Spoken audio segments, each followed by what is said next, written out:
अब मैं आपको बताना चाहता हूं आपकी कलीसियाएं कैसे बहुगुणित हो सकती है।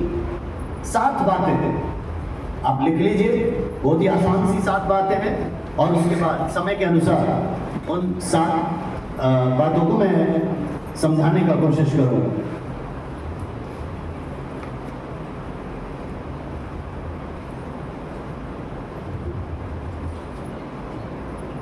पहली बात है ना, ये आपके व्यक्तिगत जीवन के लिए भी आशीष का कारण होगा, ठीक है, और आपकी कलीसिया के लिए भी, आपकी संस्था के लिए भी, हर जगहों के लिए 7 खंबे जो आपकी कलीसिया को बढ़ा सकता है। 7 pillars of a growing church. पहली बात, गॉड्स वर्ड, परमेश्वर का वचन। गॉड्स वर्ड, परमेश्वर का वचन।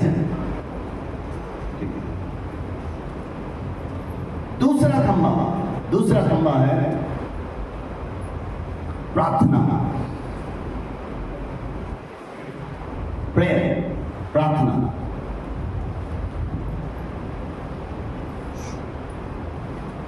तीसरा खंबा है आराधना, वर्शिप।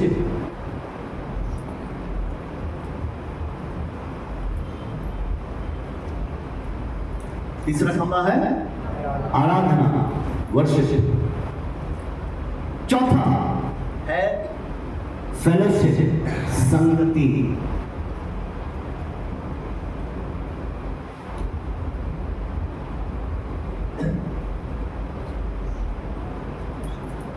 फेलोशिप, संगति।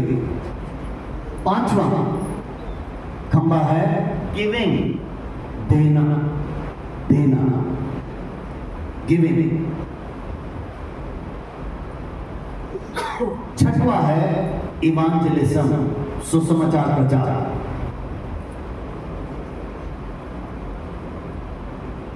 6वां है इवांजेलिज्म, सुसमाचार प्रचार। और आखिरी 7वां डिसाइपलशिप, शिष्य बनाना या चेले बनाना।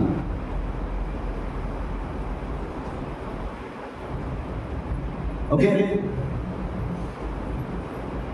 सो अब मैं इन 7 खंभों को आपके बीच में समझाना चाह रहा हूं, ठीक है। सो आपका जो समय है उसके अनुसार जितना एक्सप्लेन कर पाऊंगा मैं कोशिश करता हूं। तो आपने पहला क्या लिखा था? परमेश्वर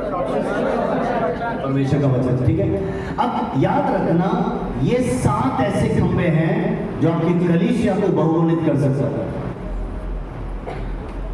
अगर आपका कलीसिया नहीं है तो मैं आपको बताना चाहता हूं, ये 7 ऐसे खंभे हैं जो आपके जीवन को बहुगुणित करेंगे, आपके व्यक्तिगत जीवन को बहुगुणित करेंगे।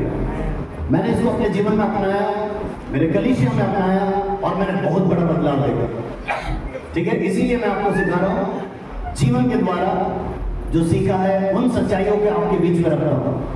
आमीन, यस। ध्यान से सुनिएगा, प्रभु कईयों को छुएगा, कईयों से बातचीत करेगा, आप ध्यान लगाएं। पहला खंभा है प्रभु का वचन। आमीन। बाइबल क्या कहता है? आदि में वचन था, वचन परमेश्वर के साथ था, और वचन, हालेलुया। वचन बाइबल का मतलब है परमेश्वर। Praise the Lord. इसको छू रहे हो, इसका मतलब आप उस परमेश्वर को छू रहे हो। इस वचन को पढ़ रहे हो, इसका मतलब उस परमेश्वर को पढ़ रहे हो। हालेलुया। ये वचन आपसे बातचीत करता है। ये वचन बाकी किताबों जैसा नहीं है। ये वचन बदलाव लाता है, ये वचन बातचीत करता है, ये वचन छूता है। Praise the Lord, hallelujah.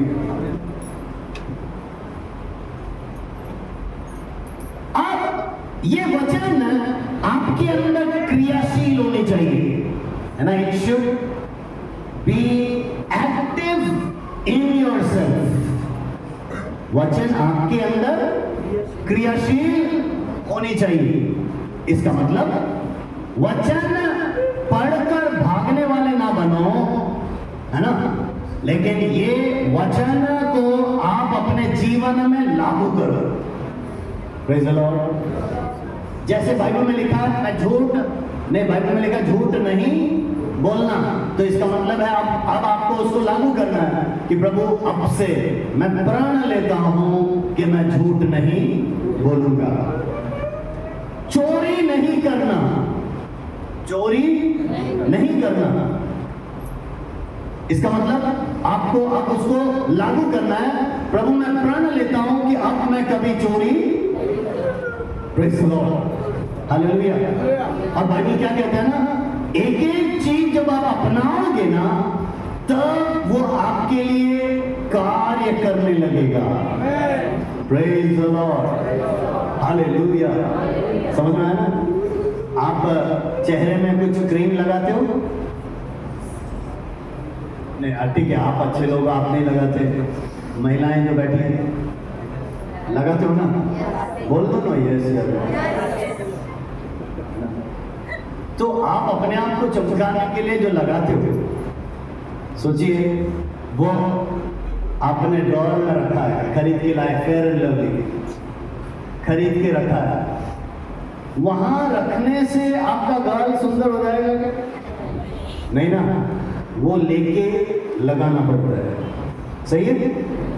कभी कभार लगाने से होगा क्या? नहीं नहीं नहीं, हर रोज, तब जाके कुछ फर्क। इसका मतलब हर रोज आप मेहनत कर रहे हो। उसी प्रकार अगर आप अपने शरीर की सुंदरता के लिए हर रोज दांत घसते हैं, कुछ चमकाने के लिए कुछ लगाते हैं, आपके आत्मा की बढ़ोतरी के लिए, आत्मा के पौष्टिक आहार के लिए ये वचन है। हालेलुया। ये वचन को बाइबल में कई जगह पे लिखा है, कई भविष्यवक्ताओं को बोला इसको खा ले, इसको चबा के खा ले। हालेलुया, आमीन। आप कुछ दिनों से यहाँ हड्डियां चबा रहे हो, अच्छी बात है, लेकिन जैसे ही आप हड्डी चबाते ना, वैसे परमेश्वर के वचन को जरा चबा के खाना, चूस चूस के खाना, है ना, ताकि वो वचन आपके रग रग में भर जाए। Hallelujah, glory to God. समझ में आ रहा है? वचन एक कान से सुनकर दूसरे कान से निकालने वाली बात नहीं है। Praise the Lord, hallelujah. आप में से कितने लोगों ने बाइबल पूरा पढ़ा है? पूरा बाइबल पढ़ा है? ओके, इसका मतलब 50-50 है। आधे लोगों ने पढ़ा, आधे लोगों ने नहीं पढ़ा है। मैं प्रभु से प्रार्थना करता हूँ कि इस कॉन्फ्रेंस के बाद आप एक प्रण ले लें कि इस बाइबल को मैं पूरा पढ़ूंगा या पढ़ूंगी। आमीन, यस। उसके लिए आपको एक निर्णय लेना पड़ता है, और जब आप वो करेंगे ना, तब आप देखेंगे कि प्रभु का अनुग्रह आएगा। Praise the Lord. आपको मालूम है क्या लिखा है प्रकाशित वाक्य? निकालो ना, प्रकाशित वाक्य पहला अध्याय, उसका 1, 2, 3। यीशु मसीह का प्रकाशित वाक्य। मैंने पढ़ने को बोला ही नहीं, मैंने कहा बिना देखे बोलो। हाँ, ठीक है। धन्य है वे सभी जो इस भविष्यवाणी के पुस्तक को पढ़ते हैं, सुनते हैं और अपने जीवन में पालन करते हैं। सही है? तो सुनते हो तो भी आशीषित हो, पढ़ते हो तो भी आशीषित हो, और अगर जीवन में लागू करते हो और आशीषित हो। हालेलुया, आमीन। समझ में आ रहा है? तो आज का डेट आप अपने अपने नोटबुक में या डायरी में या बाइबल में कहीं लिख देना कि प्रभु आज से मैं ये प्रण, कल से नहीं, परसों से नहीं, घर पहुंच के नहीं, आज से मैं ये प्रण लेती हूँ या ये शपथ लेता हूँ कि मैं बाइबल हर रोज पढ़ूंगी या पढ़ूंगा। और आपको मालूम है 4 अध्याय अगर एक दिन में पढ़ेंगे तो 1 साल में बाइबल पूरा हो जाएगा। 1 साल में, ठीक है। मैंने मेरे कलीसिया में एक चीज किया जो मैं आपको बताना चाहता हूं। मैं नहीं कह रहा कि आप करो, मैं हर उपवास प्रार्थना में ना सुबह से शाम तक ऐसे खड़े रह के इफिसियों, फिलिपियों एक एक किताब लेके पढ़ाता था, पूरा प्रार्थना वचन, प्रार्थना वचन। लेकिन प्रभु ने कोरोना काल में मुझसे कहा उसको जरा बदलना, उस तरीके को बदल। और आपको मालूम है मैंने क्या किया? मैंने कहा जो असंभव सा बात है उसको करेंगे। कलीसिया में नए लोग बहुत आते हैं तो आधे से ज्यादा लोग आपके जैसे ही थे, जिन्होंने ऐसे, मैंने पूछा कितने लोगों ने पढ़ा, तो पूरा बाइबल नहीं पढ़ा था। और आपको मालूम है मैंने 40 दिन का उपवास घोषणा किया और मैंने कहा हम बीच बीच में पढ़ेंगे, लेकिन एक एक जन सामने या खड़े होकर एक अध्याय पूरा पढ़ेंगे और बाकी से भी सुनेंगे, फिर अगला आएगा।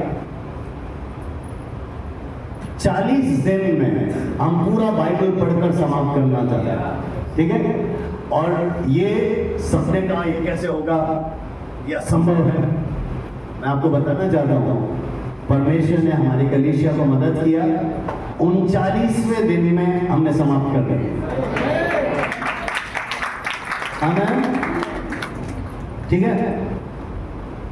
तो देखो आग्रह है तो हो सकता है, और अगर पढ़ने का आग्रह ही नहीं है तो साल में भी नहीं होगा। एक दिन में 4 पढ़ोगे तो साल में 1 बार होगा, तो एक दिन में 1 पढ़ोगे तो 4 साल में 1 बार पूरा होगा। 4 साल जियोगे या मरोगे क्या मालूम, सही है। तो इसीलिए मौके का फायदा उठाएं। आप जब मनन करते हो तो आप एक ही अध्याय को घंटों घंटों या दिनों दिनों लेकर मनन कीजिए, लेकिन पूरा बाइबल पढ़ने का भी कोशिश जरूर करना।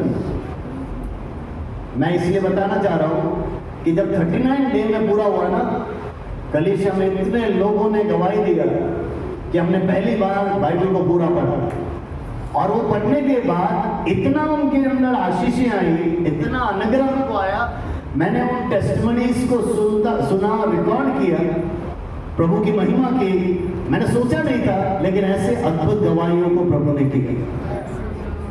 उसके बाद उसके अगले साल मैंने क्या किया मालूम? मैंने कहा 39 डे में पूरा हो सकता है, तो अब मैं 21 दिन में पूरा करूंगा। ये भी असंभव सा लग रहा था, लेकिन प्रभु ने पूरा किया, ठीक है। 2023 में भी 21 दिन में पूरा बाइबल पढ़ने के लिए हमारे कलीसिया को प्रभु ने सहायता किया। 2024 में भी 21 दिन में पूरा बाइबल पढ़ने के लिए प्रभु ने हमारी कलीसिया को मदद की। आमीन। मेरा कहने का मतलब होगा नहीं, ये कठिन है बोलोगे तो कठिन है, होगा ही नहीं, और आपसे तो होगा ही नहीं। लेकिन जो कहे कि ये होगा, ये परमेश्वर का कलाम है, उसके मदद से हो जाएगा, उसके सहारे से हो जाएगा। उस आग्रह से आप पढ़ोगे तो होगा। आमीन, हालेलुया। दूसरी बात, कितने लोग को वचन कंठस्थ है? वचनों को आप मेमोराइज करते हो या नहीं करते हैं? ठीक है। 100 वचन बिना देखे कौन बोल सकता है? एक हाथ उठाया, ओके। ओके, ठीक है, चलो मैं आधा कर देता हूँ। 50 वचन कितनों को मालूम है? एक और हाथ उठाया, 2 3, ठीक है, और कम कर दोगे? कितना गिराओगे? ठीक है, 30 दिन होते हैं। 30 वचन कितनों को मालूम? 3 और हाथ ऊपर है। मामला थोड़ा सा गड़बड़ है। मैं आपको प्रोत्साहित करता हूं, वचन को कंठस्थ कीजिए। यह आत्मिक उन्नति का खंभा है, यह कलीसिया का खंभा है। मेरे कलीसिया में किसी से भी पूछो, हम वचन वचन वचन वचन वचन वचन वचन, जब मौका मिले वचन पढ़ते हैं, वचन वचन वचन। आज लोग वचन के लिए और भूखे हो रहे हैं, और प्यासे हो रहे हैं। इतना अच्छा लगता है पढ़ाने में, क्योंकि बहुत ही आग्रह के साथ वो प्रभु के चरणों में बैठते हैं, वचन सीखे। कितने लोगों को समझ में आ रहा है? आमीन, हालेलुया। वचन को याद कीजिए, कंठस्थ कीजिए। मैं जीवित उदाहरण देता हूँ।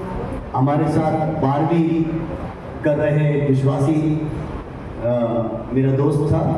हम उस समय IPC चर्च में जाते थे पुणे में। मेरे, जैसे मैंने आपको उस दिन भी बताया था, मेरे पिताजी फौज में अफसर थे, तो हर 2.5-3 साल में उनका ट्रांसफ़र होता था। तो जहाँ जहाँ ट्रांसफ़र होता था, ठीक है, तो वहाँ हम जाते थे। तो उस समय हमने अपना 11वीं और 12वीं पुणे में किया। तो वहाँ हम IPC चर्च में थे। तो वहाँ पर संडे स्कूल 12वीं क्लास के बच्चों तक का संडे स्कूल होता था। तो सबसे senior Sunday school 10th 11th 12th के स्टूडेंट्स का होता था। तो हम सीनियर क्लास में थे, तो हमें पास्टर पढ़ाते थे। तो एक दिन जब एग्जाम नजदीक आता है तो संडे स्कूल बंद कर देते थे। तो हमारे पास्टर ने पूछा, संडे स्कूल बंद होने जा रहा है, आप में से किसी को प्रेयर रिक्वेस्ट है तो दीजिए।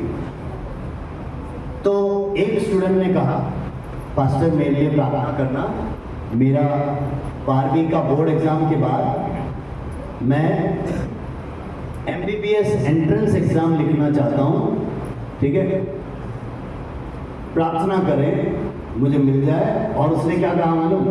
मैं वेल्लूर का ट्राई कर रहा हूँ। वेल्लूर मेडिकल कॉलेज पूरे भारत का नंबर 1 मसीही मेडिकल कॉलेज। तो हम सब ने संडे स्कूल में ही उस लड़के के लिए प्रार्थना की। उसके बाद 2 महीने का छुट्टी हो जाता है संडे स्कूल के लिए, सभी अपना परीक्षा लिखते हैं। परीक्षा सब हुआ, 2 महीने के बाद जब नया बैच चालू होता है तो संडे स्कूल फिर से प्रारंभ हुआ। लेकिन उस आराधना में पास्टर ने कहा, सभी खड़े होकर अपना अपना गवाही दी। तो सुनिए, वही लड़का जिसने प्रार्थना मांगी थी कि वेल्लूर मेडिकल कॉलेज में मैं प्रवेश परीक्षा दूंगा, प्रार्थना करें, वो खड़ा हो गया सबके सामने। और उसने देखो क्या गवाही दी। उसने कहा, मुझे प्रभु की कृपा से 12वीं में 96% मार्क्स मिला। सबने ताली बजाई। उसके बाद आप तक बजा। उसके बाद उसने कहा, उसके बाद मुझे इंटरव्यू हुआ, उसने कहा पास हो गया। उससे पहले प्रवेश परीक्षा थी, और आपको मालूम है लाखों लोग पूरे भारत भर में से वेल्लूर मेडिकल कॉलेज के लिए लिखते हैं। बस उनमें से कुछ ही लोग हजारों को, या कुछ ही हजार से भी कम को इंटरव्यू के लिए बुलाते हैं, और उसमें से 200-300 सीट ही रहता है MBBS का, बस उनको चुनते हैं। तो उसने कहा कि मेरा मेडिकल हो गया, मेरा एंट्रेंस हो गया, सब कुछ हो गया था, अब फाइनल इंटरव्यू के लिए बुलाया था। और ये उसके पिताजी के साथ वेल्लूर पहुंचे। तो उसने कहा इंटरव्यू के दिन इंटरव्यू रूम में बुलाया गया, सब डरे हुए थे, और कहा मुझे आगे बिठा दिया गया। और मेरे सामने 7 या 8 डॉक्टर, सीनियर डॉक्टर्स, वहाँ के अधिकारीगण बैठे थे। उन्होंने कई क्वेश्चन पूछे थे। सबका जवाब दे दिया।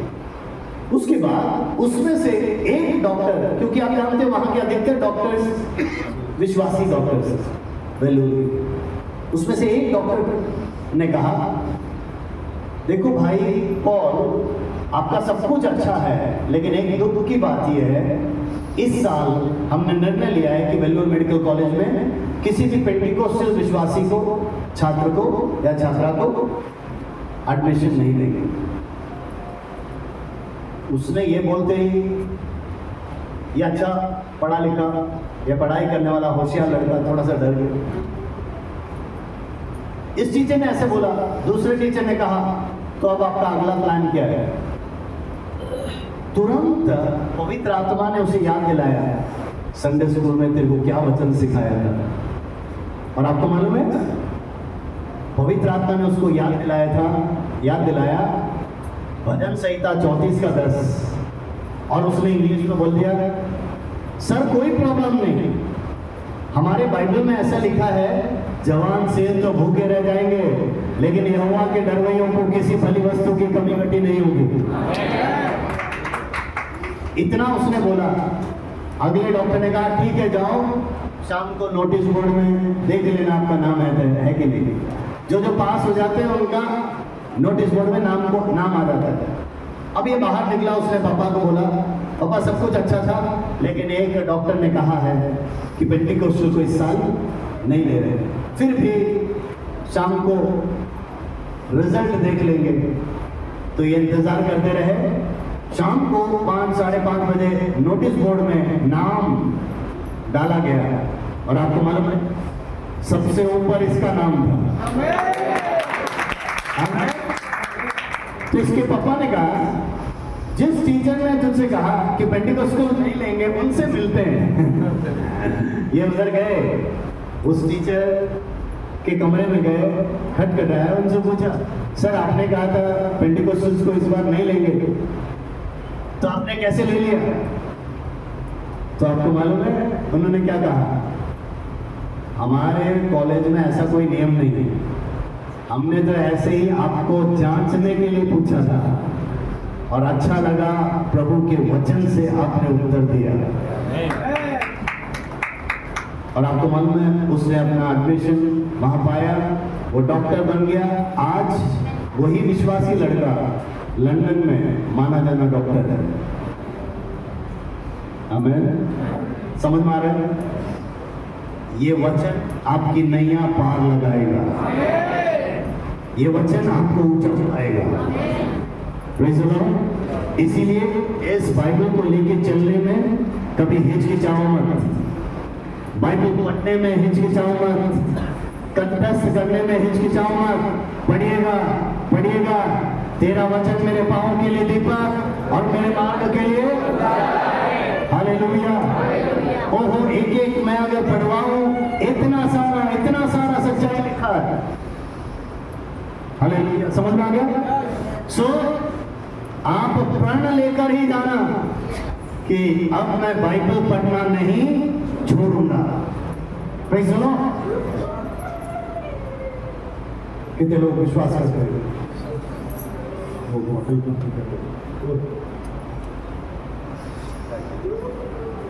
ठीक है, अब आगे बढ़े। आप में से जो पास्टर है, मैं उनके लिए भी कुछ कहना चाहता हूं। आप लोग हर संडे को या हर बुधवार को प्रचार करते हो?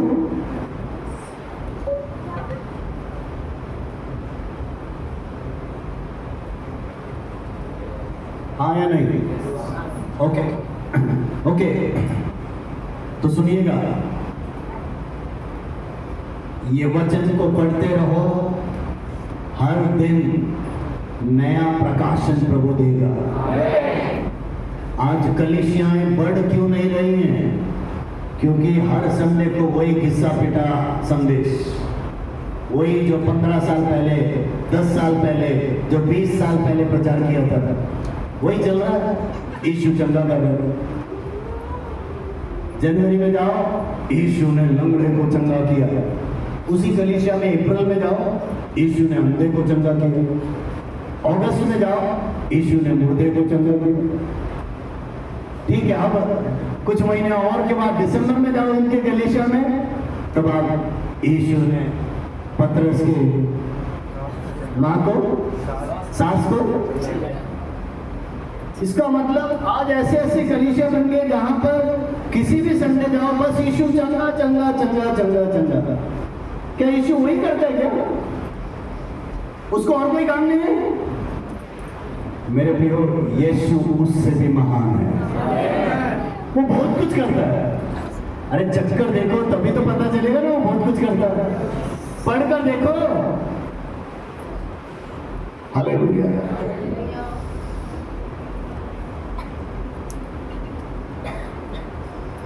जब हम पढ़ेंगे तब आपको पता चलेगा वो चंगा करता ही नहीं, वो उद्धार करता है।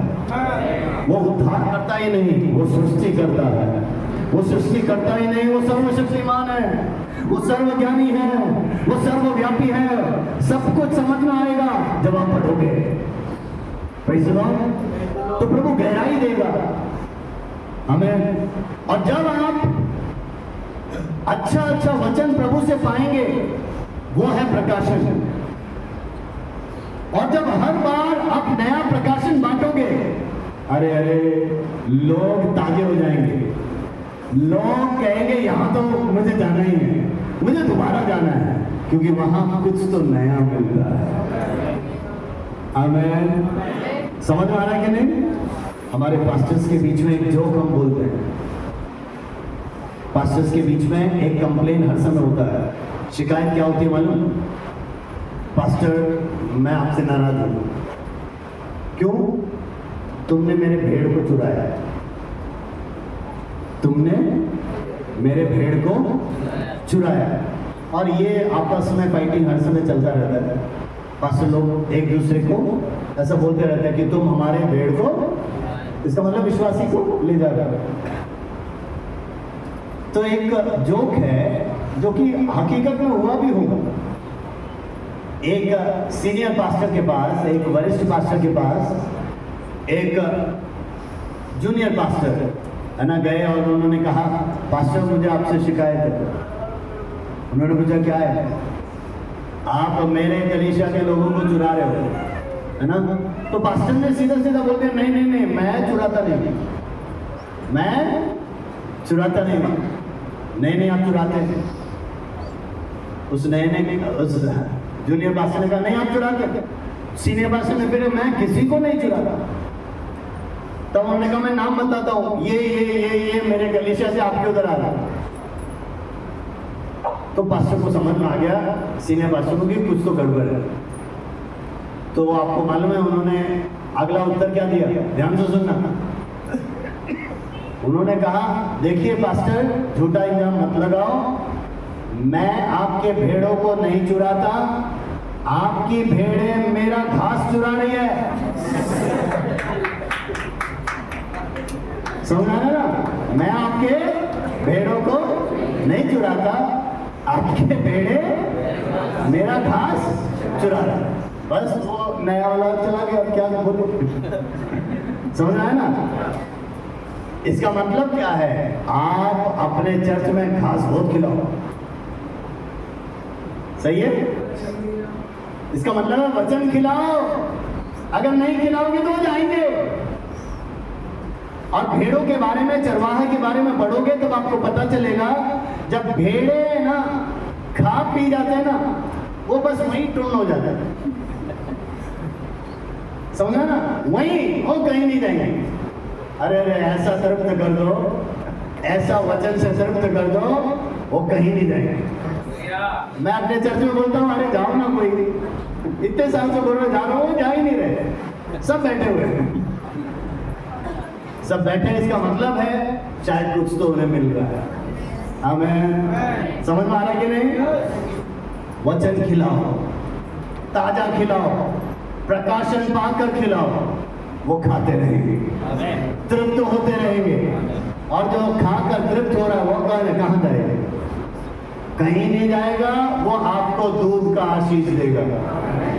वो भेड़े आपको दूध का, ऊन का, हर प्रकार का आशीष देगा। बोलो प्रभु यीशु मसीह की। समझ में आ रहा है? दूसरा क्या था? प्रार्थना। दूसरा खंबा क्या है? मुझे जल्दी आगे बढ़ने दो क्योंकि समय बढ़ता जा रहा है। प्रार्थना, जैसे हम बोलते हैं ना कि किसी भी सिक्के के दो पहलू होते हैं, हेड और टेल। यस, मसीह जीवन का दो पहलू है, वो है वचन और प्रार्थना। वचन और प्रार्थना, वचन और प्रार्थना। समझ में आ रहा है? वचन में परमेश्वर हमसे बातचीत करता है, प्रार्थना में हम परमेश्वर से बातचीत करते हैं। हालेलुया। समझ में आ रहा है ना? एक एक वचनों के द्वारा प्रभु हमें छूता है, प्रभु हमसे प्रकाशन देता है, प्रभु हमसे बातचीत करता है, कुछ नया कहता है, सुनाता है। और प्रार्थना में क्या हो रहा है? हम अपनी बातें, हमारी जरूरत की बातें, हमारे दिल की बातें उसको बता रहे हैं, वो सुनता है। आमीन, हालेलुया। कितने लोग हर रोज प्रार्थना करते हैं? आमीन। कितने लोग 2 घंटा प्रार्थना करते हैं हर रोज? ये देखिए, 2 घंटा पूछते ही 6 हाथ, 6 हाथ।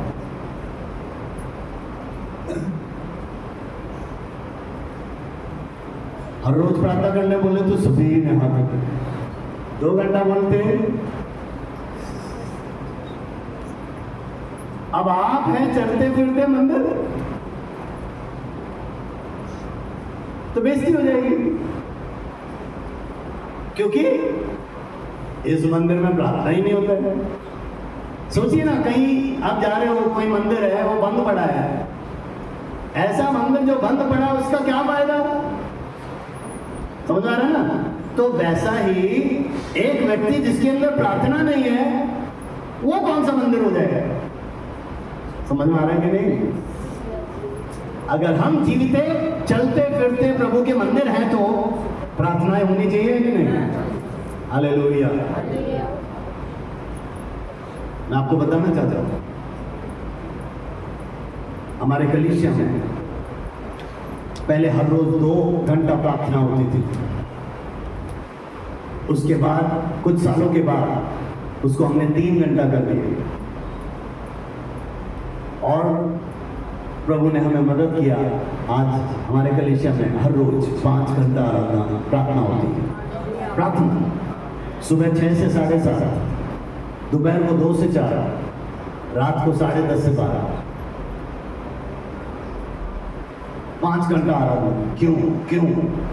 आराधना में छुटकारा, प्रार्थना में छुटकारा, प्रार्थना में सामर्थ, प्रार्थना में प्रभु का काम।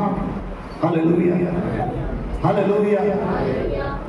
किसी एक विद्वान या प्रभु के दास ने ऐसा कहा, more prayer more power, less prayer less power, no prayer no power. इसका मतलब प्रार्थना नहीं तो शक्ति नहीं, कम प्रार्थना कम शक्ति, अधिक प्रार्थना अधिक शक्ति। हालेलुया। समझ में आ रहा है कि नहीं? इसका मतलब प्रार्थनाएं जब बढ़ती है ना, परमेश्वर को स्वर्ग खोलना ही पड़ता है। समझ आ रहा है कि नहीं? परमेश्वर को स्वर्ग। Hallelujah, hallelujah, hallelujah. आमीन, आमीन, आमीन, आमीन। मैं कार में भी आ सकता था, लेकिन कार में ना दिक्कत क्या होती है कि कई जगह पे ट्रैफिक हो जाता है, तो टाइम ज़्यादा लगता है, और एक अकेले के लिए कार में ज़्यादा खर्चा होता है। तो अकेला मैं जब जाता हूँ तो कार इस्तेमाल बहुत ही कम करता हूँ। मैं बाइक अधिकतर इस्तेमाल करता हूँ, अकेला जाना है। आज भी जब निकाल रहा था पूरे घने बादल, तो मैंने पवित्र आत्मा से कहा, तेरी सेवा के लिए जा रहा हूँ, मेरे पहुंचने तक बारिश नहीं होनी चाहिए, पहुंचने के बाद कितना भी। अब बताओ, अभी तक हुआ क्या? नहीं, इसका मतलब परमेश्वर कह रहा है बेटा तुझे वापस भी पहुंचाऊंगा, उसके बाद ही बारिश आएगी। समझ आ रहा है कि नहीं? आएगी नहीं आएगी वो आप चुन लो। ठीक है, मेरा कहने का मतलब आप चलते फिरते मंदिर हो तो आपके हर परिस्थिति में आप कह सकते हो, आप उससे बोल सकते हो कि प्रभु मेरा काम है और मैं तेरा ही तो काम कर रहा हूं, मैं तेरे काम के लिए जा रहा हूं ना। हालेलुया, सही है। प्रभु तू मुझे मदद कर, और अगर नहीं कराएगा तो भी मैं गीला गीला प्रचार कर लूंगा। समझ आया ना? उतनी सी बात है, हमें कोई रोक तो नहीं सकता। समझ आ गया कि नहीं?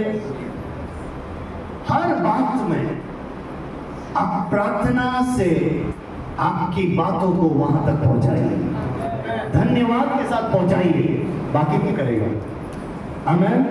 यह है दूसरा खंभा कलीसिया का, व्यक्तिगत जीवन का, जिसको अगर आप करोगे कलीसियाएं बहुगुणित होंगी, आपका जीवन व्यक्तिगत जीवन पे बहुत ही आशीषित होगा। तीसरा क्या? आराधना। Hallelujah, glory to God. आराधना। कितने लोग संडे को आराधना करते हैं? आप सभी संडे को आराधना करते हैं? मैं आपको थोड़ी देर पहले ही सिखा रहा था। बस अगर आप संडे को आराधना करते तो आप भी कैथलिक जैसे ही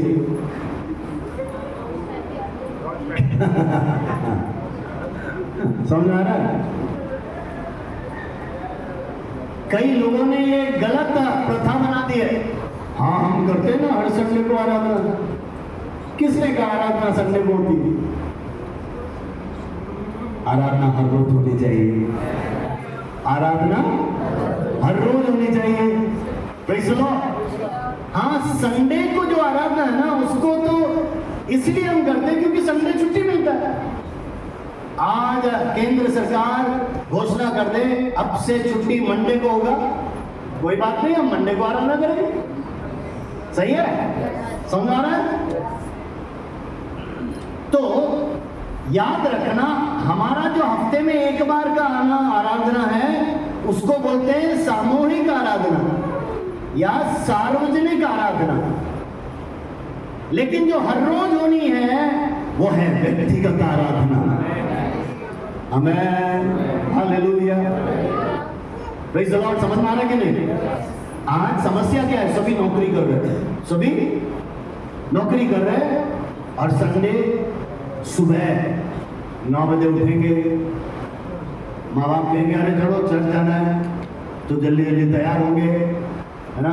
फिर ढूंढेंगे अरे बाइबल कहाँ है, एक दूसरे से पूछेंगे कहाँ बाइबल। कोई कहेगा उधर रखी थी ना, कोई कहेगा नहीं नहीं उधर है। ढूंढने में 15 मिनट निकल जाएंगे। फिर आपने ऑटो पकड़ा या कैसे भी गए,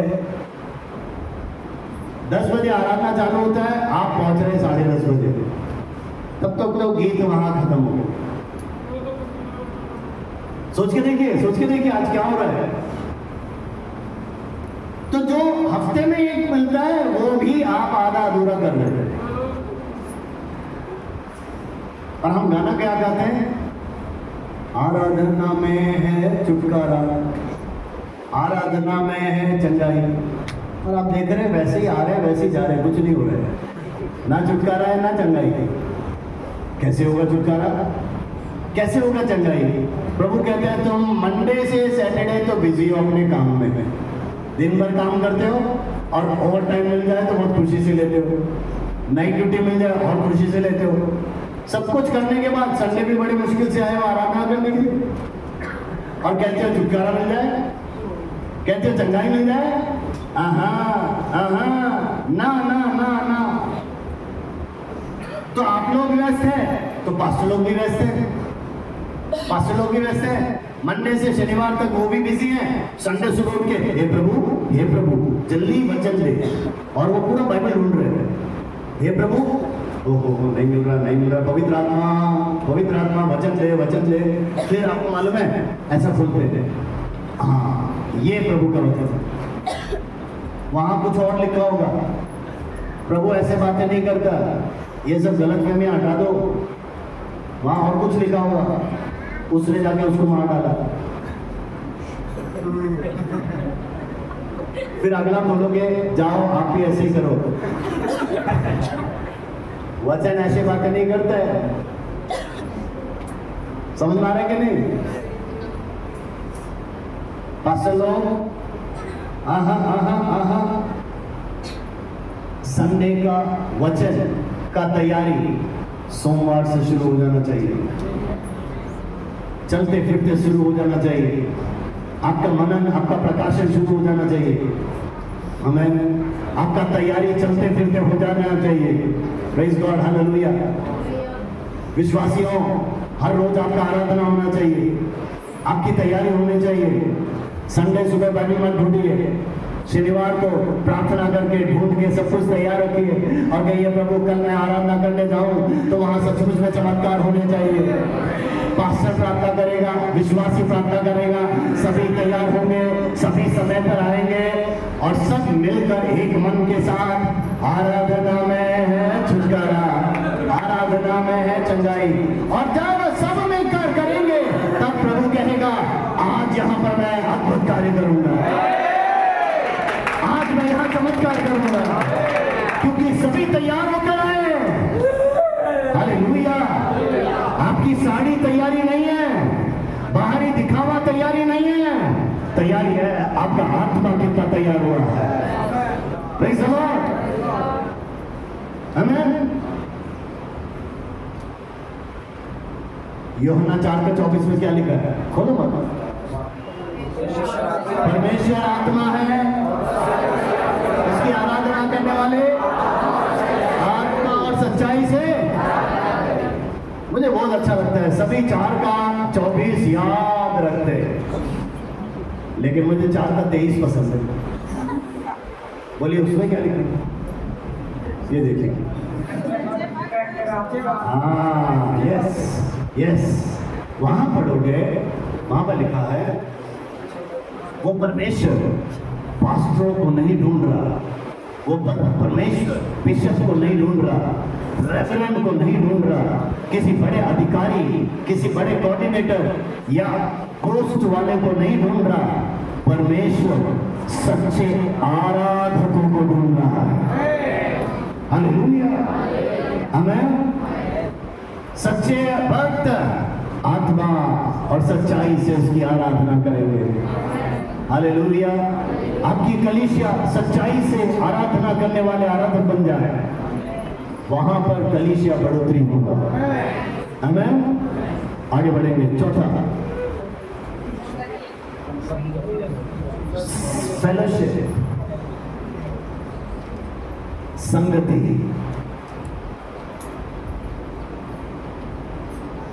संगति हफ्ते में एक बार मत करो, जितनी बार हो सकते उतना अच्छा है। हमें कई लोग हर संडे को ही मिलते हैं या हर संडे को ही दिखते हैं। नहीं मेरे प्रियो, आप ज्यादा दिखिए, ज्यादा संगति कर। क्यों? दिन बुरे हैं, संसार बुरा है, दुष्टता चारों तरफ छाया हुआ, बुराई चारों तरफ छाई हुई है। तो ऐसे में क्या करनी चाहिए? संगति और ज्यादा होना चाहिए। समझ में आ रहा है कि नहीं?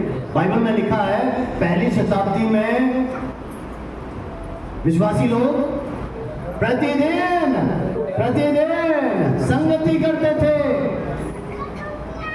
घर घर में जाकर रोटी तोड़ते, है ना, चेलों के अधीनता में बैठते, वचन सीखते, संगति करते।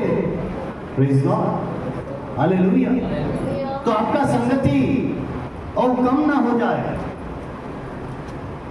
संगति बढ़ते रहना चाहिए। Praise the Lord.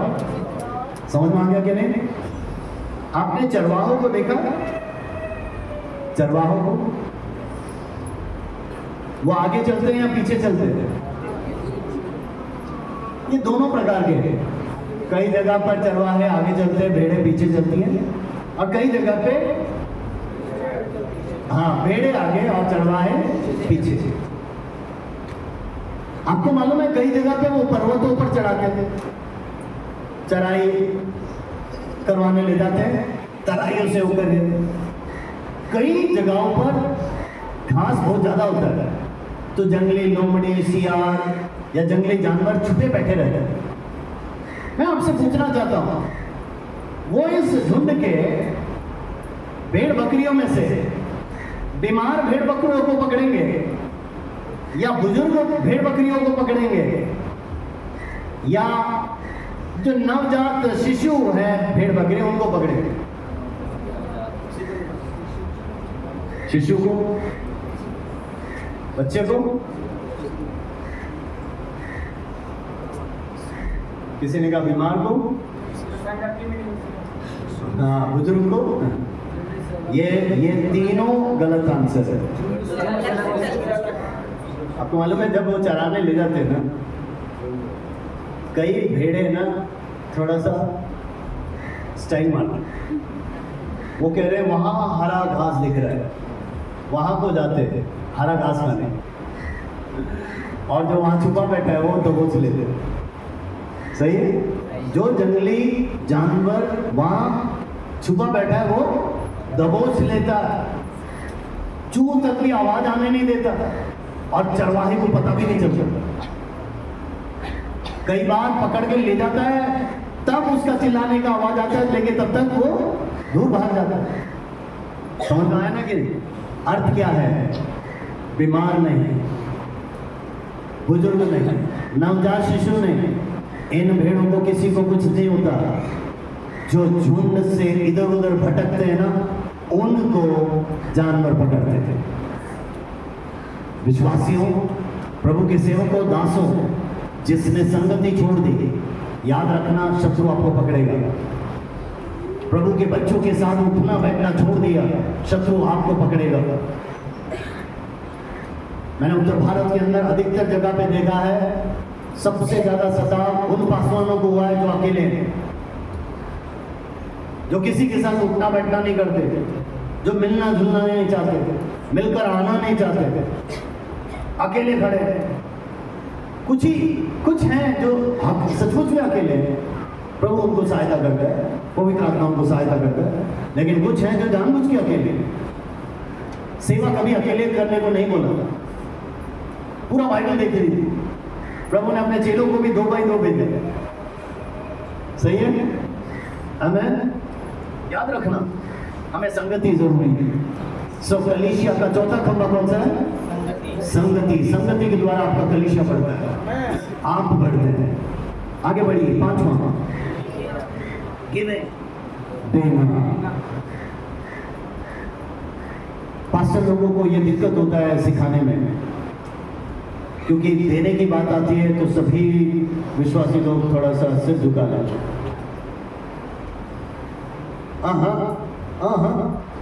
ये बाइबल के अंदर का बहुत बड़ा एक प्रकाशन है। उस परमेश्वर ने मुझसे और आपसे क्या लिया? क्या लिया? सूरज उसने दिया, रोशनी उसने दिया, चंद्रमा उसने दिया, पेड़ पौधे उसने दिया, सागर पर्वत उसने दिया, पेड़ पौधे है ना, फल फूल सब्जी उसने दिया, सांसें उसने। हमारा परमेश्वर देने वाला परमेश्वर। समझ में आया कि नहीं? सो मसीहियों को, हम में से हर एक जनों को भी देने का ये सिद्धांत सीखना चाहिए। आमीन। मैंने बताया मेरे पिताजी आर्मी अफसर थे, लेकिन हम 4 भाई बहन थे। उन दिनों में आर्मी ऑफिसर्स का सैलरी उतना नहीं था। मैं 30, 35, 40 साल पहले की बात बता रहा हूं, नहीं था। तो हम चारों को कुछ चाहिए होता है ना तो वेटिंग लिस्ट में रुकना पड़ता था। पहले भाई को मिलेगा, फिर मेरे को मिलेगा, फिर मेरे छोटे भाई को मिलेगा, फिर बहन को मिलेगा, उसके बाद फिर ऐसा समझ आया ना, नंबर लगता था। कई बार हमारा नंबर आते आते 6 महीना 8 महीना, क्योंकि महीने में जो मिलता था उससे सब कुछ चलाना पड़ता था ना, तो कई बार बहुत दिक्कतें होती थी। जरूरत की चीजों के लिए भी हमको समय पे नहीं मिल पाता था। लेकिन हमारे घर में कोई पास्टर आ जाए, जो घर में है मेरे माता पिता लेके देते थे और वो हमारे हाथों से ही दिलवाते थे। और वो जाने के बाद हम सोचते थे मेरे शूज खरीदने के लिए पैसा नहीं, उस पास्टर के लिए पैसा है। सोचिए बच्चों के अंदर का दिमाग कैसे चलता था। अरे बात तो तब बन गई जब एक बार हमारे माता पिता ने ना, क्योंकि आर्मी ऑफिसर्स को ना पुराना बंगला दिया जाता था तो बहुत बड़ा रहता था, बहुत कमरे रहते थे। तो मेरे माँ बाप चारों तरफ जो जमीन होती थी खेती करते थे और एक कमरे में हम मुर्गियां पालते थे। तो हम 4 बच्चे थे, हम चारों ने ना अपना एक एक मुर्गी बनाया, पाला हुआ था। तो मेरी बहन ने एक मुर्गी को अपना उसका पेट नेम दे दिया, हम 3 भाइयों ने एक एक मुर्गी को हमने नाम दे दिया। तो जैसे ही हम स्कूल से आते थे ना, हम अपने अपने मुर्गी को हाथ में बिठाते, खेलते, दाना है ना चुगाते, खिलाते। धीरे धीरे मुर्गियां बढ़ गई, बड़ी हो गई थी। एक दिन इसे अंडा दे दी, एक मुर्गी ने अंडा दे दिया। हम खुशी से मम्मी ये देखिए अंडा, वो हमारे घर में मुर्गी का पहला अंडा था। हाँ हम बहुत खुशी से अभी मम्मी बनाएंगे देगी। मम्मी ने वो अंडा लिया है ना, हमारे किचन में रसोई में सबसे ऊपर के एक डब्बे में रख दी। हमने कुछ नहीं बोला। दूसरा दिन उस मुर्गी ने फिर अंडा दे दिया, मम्मी ने फिर ऊपर। तो हमने सोचा शायद हम 4 है ना, 4 अंडा होने के बाद ही बनाए। तो चौथा दिन 4 अंडा के चारों रख दिया। हम अभी चारों बच्चे दिमाग लगा रहे हैं क्या होने वाला है। 4 हो गए फिर भी नहीं। फिर हमको लगा शायद पापा मम्मी भी है ना, तो 5-6 होने के बाद होते। लेकिन शनिवार को शाम को पास्टर और पत्नी घर में आए, हमने प्रेज लॉर्ड वगैरह किया। उसके बाद पापा मम्मी बातें करके हम अपने कमरे में चले गए। थोड़ी देर के बाद हमको महक आ रहा है, आमलेट बन रहा है। 4 अंडे का मोटा आमलेट बना और पास्टर और वाइफ को दे दिया। हम बच्चे ना वो चला होते जाके देख रहे, छुपके देख रहे हैं और हमको पता चल गया वो चारों चला गया। ठीक है पापा, पास्टर और पत्नी चले गए और हमने मम्मी को घेर लिया। हमारी मुर्गियां है ना, हमारे अंडे और खाए पास्टर।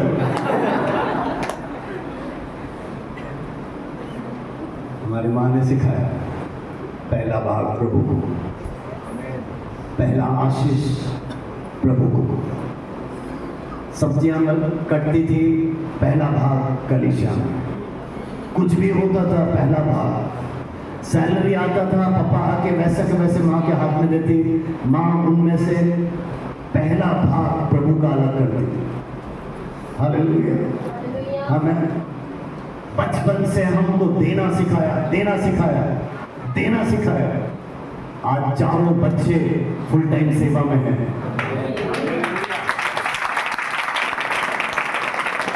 हम चारों ने कुछ कमाए नहीं। हमारा बैंक बैलेंस अगर आप सुनोगे तो आश्चर्यचकित हो जाओगे, आश्चर्यचकित होगा। लेकिन हम चारों ने बहुत तेरे पासवानों को संभाला है, प्रभु के राज्य को फैलाया है और आज भी फैला रहे हैं, अंत तक फैलाते रहेंगे। बाइबल पढ़कर देखिए, बाइबल पढ़कर देखिए मक्की दुनिया की कलीसिया ने क्या दिया। इंग्लिश में सिखाया जाता है less than their ability, according to their ability, beyond their ability. इसका मतलब उनकी योग्यता से कम, उनकी योग्यता के अनुसार, उनकी योग्यता से बढ़कर। आप पढ़कर देखेंगे तो उन्होंने अपने योग्यता से बढ़कर दिया। हालेलुया। आपके जीवन का आशीष, आपके चर्च का आशीष, आपके व्यक्तिगत जीवन का आशीष, आपके परिवार का आशीष देने में छुपा हुआ है। कलीसिया बहुगुणित होगी जब आप दोगे। आगे बढ़िए। छठवा सुसमाचार प्रचार। मेरे प्रियो, समय समाप्त हो गया, मैं जल्दी समाप्त करता हूं। सुसमाचार प्रचार ये छठवां खंबा है। याद रखिए, अगर आप सुसमाचार ना सुनाए लोग कैसे सुनेंगे?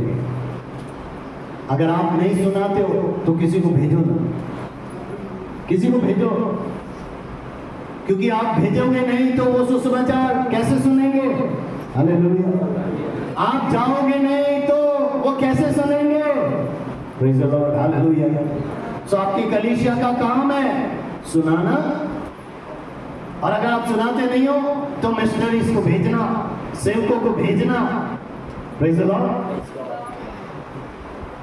हमारा कलीसिया हर ट्रेनिंग में लोगों को भेजते, बाइबल कॉलेज में लोगों को भेजते। अधिकतर हमारे साथ जितने भी सेवक हैं वो सब बाइबल कॉलेज में पढ़े हुए हैं। हम ट्रेनिंग में भेजते रहते। क्यों? ये सभी कहीं ना कहीं प्रभु के राज्य में उपयोगी बने, प्रभु का राज्य फैलाए। आमीन। और ना केवल उन्हें भेजते हैं, जहां भेजते हैं उन्हें सपोर्ट करते हैं। Praise the Lord. हमारा कोई फॉरेन फंडिंग्स नहीं है, कोई डोनर्स नहीं है, कोई स्पॉन्सर्स नहीं है। मैं 29 साल से सेवा कर रहा हूं। मैंने एक रिपोर्ट नहीं लिखी, मैंने किसी से पैसा नहीं मांगा, मैं अपनी जरूरतें किसी को बताता नहीं हूं। 29 साल में कभी भी परमेश्वर ने लज्जित होने नहीं दिया। हमारा विश्वास का सेवा है। मेरे कलीसिया, मेरे विश्वासी लोग पूछिए, कभी देने को नहीं कहता, लेकिन वचन पढ़ाया, और उन्होंने जो दिया है उसके द्वारा हम 21 पास्टर्स को हर महीना सपोर्ट करते हैं। हमें छाती फुलाकर सेवा करते हैं, क्योंकि आज तक किसी के सामने हाथ नहीं फैलाया है। समझ में आ रहा है? क्योंकि हम जीवित मंदिर हैं, मंदिर की जरूरत है, प्रभु संभालेगा। हम तो पुजारी है, समझ में आया ना? हमारी जरूरत है, हम उसके लिए बिके हुए हैं। हमारी जरूरत है, वो पूरा करेगा। वो अगर हमें कुछ देता है, हम लोगों को बांटते रहते हैं, देते रहते हैं। समझ में आ रहा है? तो मेरा और आपका काम क्या है? देना।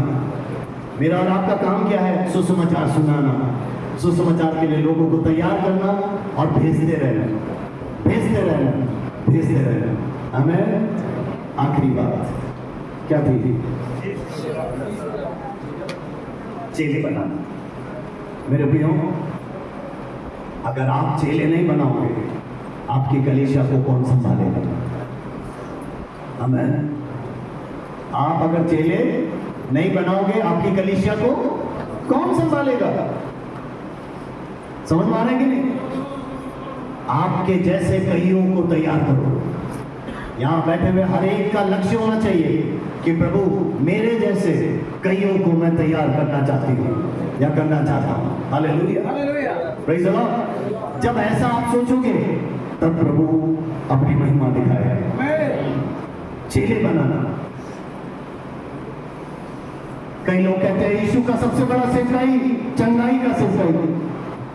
कई लोग कहते हैं यीशु का सबसे बड़ा सेवकाई छुटकारे का सेवकाई, प्रार्थना का सेवकाई। बहुत सारी बातें बताते हैं। मैं कहता हूं यीशु ने जो सबसे बड़ा सेवकाई की वो था 12 चेलों को तैयार करना। आमीन। उसके जैसे 12 को तैयार कर दिए। कोई उससे पूछे आपका प्लान बी क्या है? अगर ये 12 ने काम नहीं किया तो दूसरी क्या योजना है? वो कहेगा मेरी और कोई योजना नहीं, मैंने अपना जीवन ही इन 12 के लिए न्यौछावर कर दिया। अब ये करेंगे जो करेंगे। प्रभु की महिमा हो। हालेलुया। महिमा हो। उन 12 ने अपना काम पूरा किया, इसीलिए ये बाइबल मेरे और आपके हाथों में आ गया। हालेलुया। अब वो सेवा, वो दर्शन मेरे और आपके ऊपर है। और मेरे और आपके ऊपर है, तो ये हमारा कर्तव्य है कि हम हमारे जैसे कई चेलों को तैयार करें, कई चेलों को तैयार करें, ताकि जहां जहां हो जाए प्रभु के राज्य को बढ़ाए। Praise the Lord, hallelujah. क्या विश्वास करते हो? भारत के करीब 24 से 25 राज्यों में मैं यात्रा करता हूं, तो मुझे होटल में रहने की जरूरत नहीं है, क्योंकि हर राज्यों में प्रभु ने अपने ही चेले दिए हैं, अपने ही पासवानों को दिया है, अपने ही बाइबल कॉलेज में पढ़ाए हुए लोगों को दिया है, जो उन क्षेत्रों में सेवा कर रहे हैं। उनके साथ रहने में, समय बिताने में मजा आता है। Amen, glory to God, hallelujah. Bharat के बाहर करीब 16 देशों में प्रभु लेके गए, घूमने के लिए नहीं, प्रभु के इस वचन को सिखाने के लिए। Hallelujah, hallelujah. मुझे खुशी है कि प्रभु ने आपको ऐसा एक लीडर दिया, जो मैं देखता हूँ हर बार यात्रा करते रहते हैं भारत के कोने कोने में और देश विदेशों में। प्रभु उन्हें और आशीषित करे, और उनका भी यही मकसद है कि उनके जैसे कईयों को तैयार करें। आप तैयार हो जाइए, आप तैयार हैं? हमें 7 चीजें बताइए कलीसिया की बढ़ोतरी के लिए। कितने लोगों को समझ में आ गया? हमें तो आप क्या चाहते हैं? आपकी कलीसिया बहुगुणित हो, चाहते हो या नहीं? आपका व्यक्तिगत जीवन आशीष पाए, चाहते हो कि नहीं? अगर आपके अंदर चाह है तो प्रभु पूरा करेगा, आग्रह है तो प्रभु निश्चय पूरा करेगा। विश्वास करोगे तो परमेश्वर की महिमा को देखोगे। Hallelujah, hallelujah. मैंने विश्वास किया, मैं प्रभु की महिमा देख रहा हूं, मैं प्रभु की महिमा देख रहा हूं। हालेलुया। मैंने आपको बताया, भोपाल से ही मैं इधर आया था 22 साल पहले, और जब मैं इधर आया था कुछ भी नहीं था, कुछ भी नहीं था, लेकिन बीज डाला, बीज डाला, डाला, बीज डाला, बीज डाला। इसी जिला के अंदर 1 कलीसिया, 2 कलीसिया, 3 कलीसिया, 4 कलीसिया, 5 कलीसिया, आज इसी जिला के अंदर 6 कलीसिया दिया। 6 वो एक साथ आते हैं। अगर सभी आ जाए तो 1000 से ज्यादा विश्वासी प्रभु ने दिए। मांगो तो तुम्हें दिया जाएगा, ढूंढो तो तुम पाओगे, खटखटाओ तो तुम्हारे लिए खोल दिया जाएगा। आमीन। क्या मैं संभालता हूँ? नहीं, सेवा उसकी है, वो संभाल रहा है। एक इलाके में एक पासवानों को सौंपा है, वो कर रहे हैं। हमारा काम है उनको जाके सिखाना, प्रोत्साहित करना, उनके साथ खड़े होना, और हम खड़े हैं, और प्रभु हमारे साथ खड़ा है। आपके साथ और कोई खड़ा ना हो, याद रखना वो परमेश्वर आपके साथ खड़ा है। उसने कहा ना, दुनिया के अंत तक मैं तुम्हारे साथ हूं। इससे ज्यादा वादा हमको क्या चाहिए? हमारा परमेश्वर ने हमको वादा किया, उसने हमको कहा मैं जगत के अंत तक तुम्हारे साथ हूं। आमीन। तो इसीलिए निडर होकर आगे बढ़िए, और परमेश्वर पर महिमा दिखाएगा। हालेलुया। अब आपका होमवर्क ये है, आपको जो बैठ के करना है, यहां से जाने के बाद किसी एक दिन उपवास लीजिए, एक नोटबुक लीजिए, इन 7 पॉइंटों को लिखिए, और देखिए उसमें से किस में आप अच्छे हैं और किस में आप खराब हैं, या किस में आप कमजोर हैं। जिसमें आप कमजोर हैं उसको बढ़ाइए, जिसमें आप अच्छे हैं उसको और अच्छा बनाइए। इन 7 बातों को ध्यान देते हुए आगे बढ़ाएं, आपका जीवन बहुत आज से आशीषित होगा। आप एक ऐसे जीवित मंदिर बनेंगे जो बहुत देरों के लिए एक अनुग्रह का कारण बन जाएंगे। आपकी कलीसिया बहुगुणित हो जाएगी, प्रभु का राज्य आपके द्वारा बढ़ेगा। आमीन। हालेलुया। क्या विश्वास करते हैं? हालेलुया। आज एक राज्यों के अंदर हमारी सेवकाइयां चलती है, और मैं आपको बताना चाहता हूं प्रभु ऐसा अद्भुत कार्य कर रहा है। लगभग 4 सेवक हैं उड़ीसा के अंदर। उनमें से किसी को मैं चर्च बिल्डिंग के लिए पैसा दे नहीं पाता हूँ, लेकिन उन्होंने 3 चर्च बिल्डिंग बना दी। आमीन। आमीन। कैसे बना दिया मुझे भी नहीं मालूम, समझ में आ रहा ना? आप ट्रेन करो, आप तैयार करो, उन्हें भेज दो, बाकी काम परमेश्वर है ना, वो संभालेगा, वो चलाएगा। आप तैयार हो जाइए, आप तैयार हो जाइए। प्रभु आपको इस्तेमाल करना चाहता है, प्रभु आपको खड़ा करना चाहता है। कितने लोग विश्वास करते हैं? आइए सिरों को झुका है, मैं आपके लिए प्रार्थना करता हूं।